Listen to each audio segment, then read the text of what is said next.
Dragi prijatelji, dobra vam večer, Falinis i Marija. Ja ću prije nego pročitam svoj prilog, odnosno prikaz ove knjige, daću jedan mali kratki prilog, zapravo mogao bih i dva, međutim ovaj prvi malo previše dug, međutim oba se uklapaju u ovaj tematski krug o kome večeras govorimo. Zapravo vrlo jasno i očito pokazuju da ovo o čemu priča gospodin Lojkić nije nikakva teorija zavjere ili urote. Taj termin u pogrdnom smislu konačno treba potpuno izbaciti. Oni koji vam govore o tome ne postoji ovo, ne postoji ono iz ovog kruga, ljudi su zapravo koji vam žele ograničiti slobodu mišljenja. Recimo ovaj prvi primjer koji ja imam, to je jedan tekst kojega sam ja nedavno napisao u Hrvatskom slovu i odnosi se na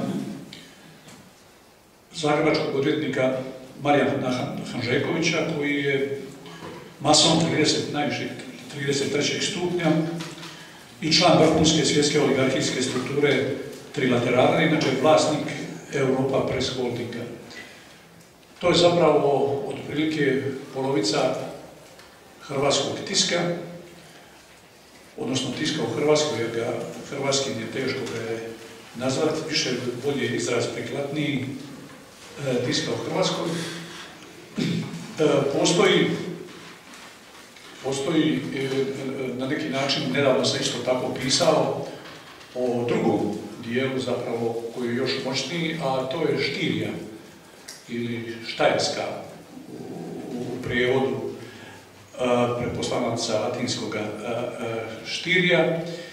Ja se sjećam, ona drži zapravo glavninu, jer donedavno je EPH bio glavni sa Jutarnjim listom, sa Slobodnom Dalmacijom, sa Globusom. Drugim riječima, kad čitate Slobodnu Dalmaciju, neka vam bude jasno uvijek kad očima da čitate masonski tisak. Globus, Gloria, sve je to, ta polovica. Drugu polovicu čini Štirija. Ja sam isto tu išao malo čačkat i to su stvari koje kruže slobodno na internetu, samo se treba potruditi. Hrvatski novinari, naročito ovi takozvani lijevo-liberalni, oni se uopće ne trude jer to su im gazde. Ali zanimljivo je bilo istražiti, recimo, ko je ta Štirija. Tim više što je nedavno jedan predsjednik sindikata Večernjeg lista jasno izjavio, mislim da se Jolić zove, koji je jasno rekao, pa kaže, sve odluke o tome donose se u Austriji. Ona je nominalno, mislim, iz Graca ili negdje. Znači, u Hrvatskoj se to uopće ne odlučuje. Koincidencija je da je zapravo ovo svjetlo masonsko u Hrvatsku unešeno upravo iz Austrije. Onda su sjećam se pokojnog Karla Gustava Štrema, koji je bio ono što bi se nazvalo njemački domoljub ili nacionalist, i koji mi jednom upravo u njegovom rodnom kraju, gore kad smo bili u Pakracu, jer on je tamo iz toga kraja, mi je rekao, kaže, mi u Austriji, jer on živio u Beču, iako je tamo iz istočne Prusije rođen Njemac, ali je živio i umro je zadnje godine i umro je u Beču, i on je rekao, mi, kaže,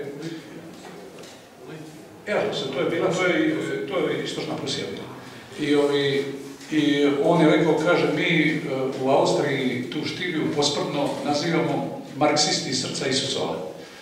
I to znači zapravo vrlo problematični vjernici srca Isusova, blago rečeno. A onda sam našao tog njihovog šefa u Austriji i citirao sam u tom tekstu, koji je rekao, mi smo već, kaže, ovdje ova udruga, mi smo već godinu, odnosno stoljeće i pol, I kaže, osnovni nam je zadatak da crkvu i politiku ne puštamo u naše medije. Naravno, to je floskula, oni se itekako bave politikom, otprilike o ovom o kojoj je riječ. Drugim riječima, možete biti sigurni da kad čitate glavninu medija, da čitate masonske medije.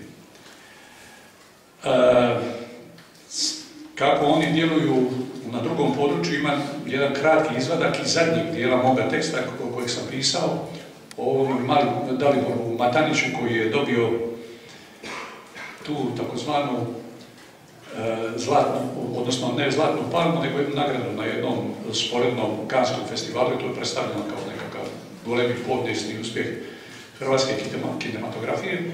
Mene je zaintrigiralo, pošto mi je on jako sličio na profil tih ljudi koji su zapravo se na svoj način prodali dušu Sotoni i onda ubiru sve časti i masti, a konto toga istraživao sam, pa sam ustanovio na jednom mjestu da zapravo se u Cannesu ne dodjeljuje uopće zlatna palma, nego se dodjeljuje zlatna akacija.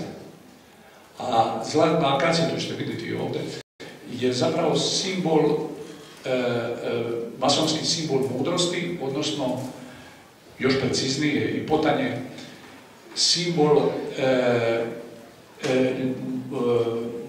vječnosti, simbol vječnosti, ali istodobno i simbol mudrosti i ljepote koja nije bez iskušenja. Oni to tako rade u tim svojim ritualima, uglavnom kroz tu simboliku u koju ja nisam zalazio. Ali evo sam zašao u taj slučaj toga Matanića, pa ću vam otprilike reći, pa ćete vidjeti kako stvari funkcioniraju. Ovo je u Francuskoj, tamo se o tome prilično slobodno govori. Za razliku od Hrvatske u kojoj je to sve na kašičice. Bio je međunaslov teksta Partijci i masoni do koljena 7.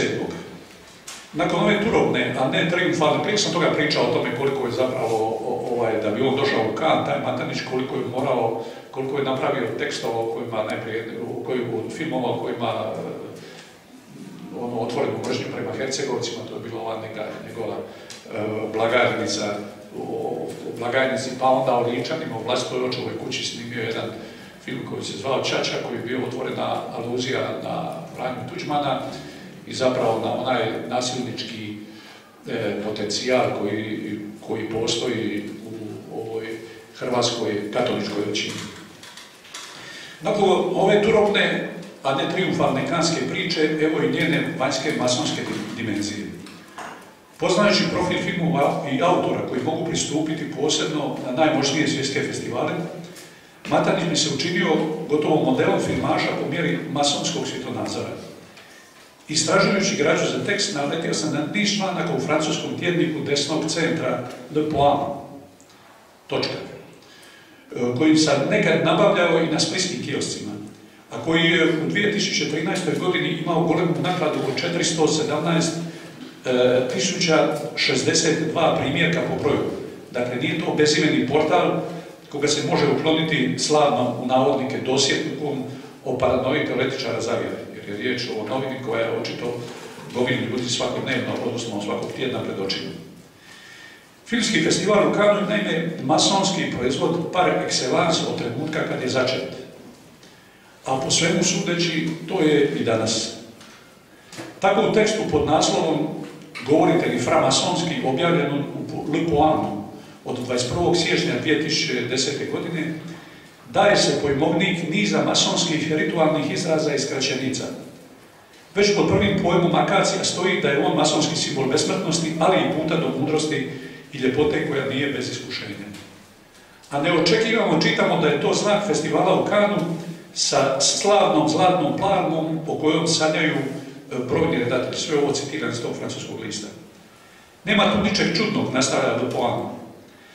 Ta manifestacija slavno u čitavom svijetu nastala je voljom Jeana Zea, ministra Narodnog fronta, vlade Narodnog fronta neposredno pred Drugi svjetski rat, i velikog framasona, kao protuteža venecijanskom Mostri koja je tada bila fašistička.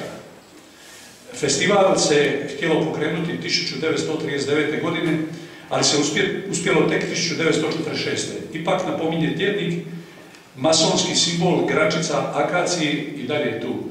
Vrlo nedavno, pošto sam sad nabavio ovaj programski paket od 200 programa, pa mogu pratiti francuske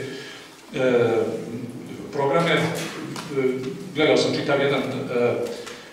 čitav jedan govor koji je francuski predsjednik Hollande održao povodom imenovanja četvorice zaslužnih Francuza u Panteon, tu njihovu zgradu koja se daje počast najvećim veličinama, i jedan od četvorice bio je upravo ovaj Jean Zay.